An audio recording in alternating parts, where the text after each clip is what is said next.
Hey guys, it's Alex and it's September 16th and it's Wednesday, which means I'm back. Anyways, this week's topic is requirements for being transgender. You ready? This might take a while. The requirement for being transgender is to identify as a different gender than assigned to you at birth. That's it. That's the only requirement for being transgender.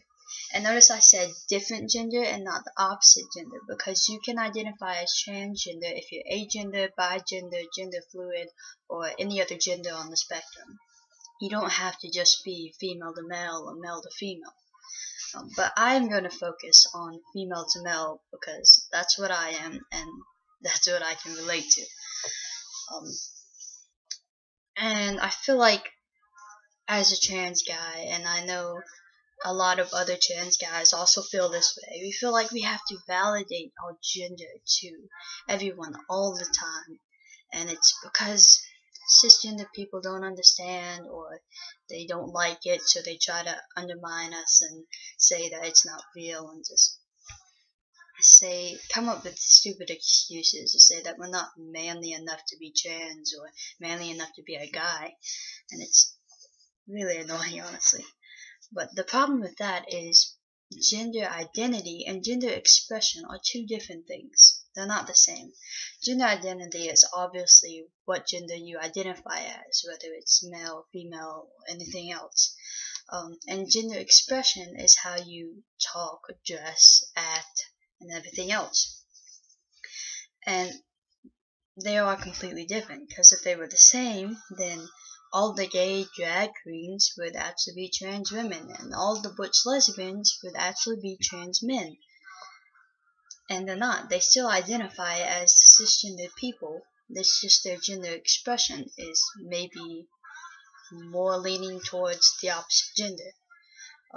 But even if you take away the whole gay aspect of it, and it'd be like telling a tomboy that they can't be a girl because they act like a boy.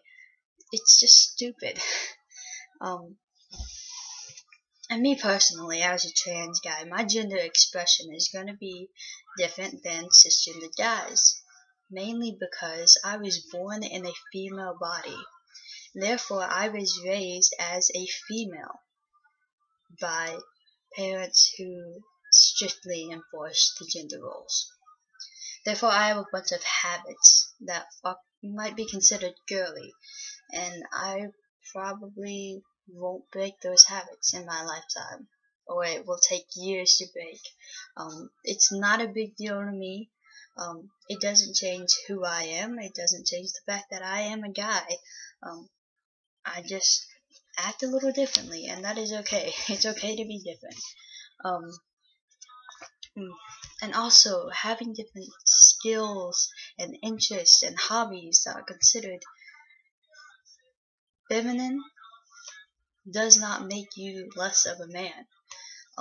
For example, I know how to sew and knit and crochet, and I can do hair on point, I can do makeup complete. And all that just means that I'm awesome at cosplay. But just because I know how to do those things, which I think are very practical skills, doesn't make me less of a man just because it's not manly things. You can still have interests that are considered feminine, because honestly gender roles should not exist, but sadly they still do. But most things are not really man things and women things. It's just help people try to see it. But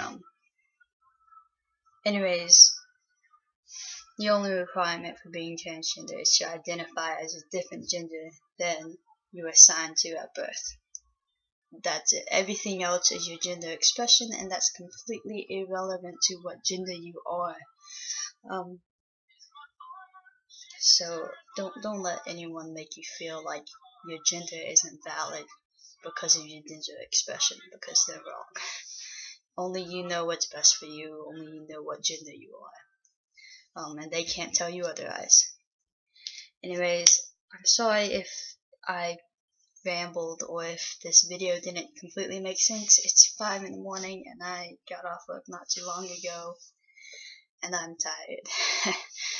But anyways, like and subscribe to see more videos by me and the other awesome guys on this channel, because we're all awesome. And I will see you guys next week. Bye.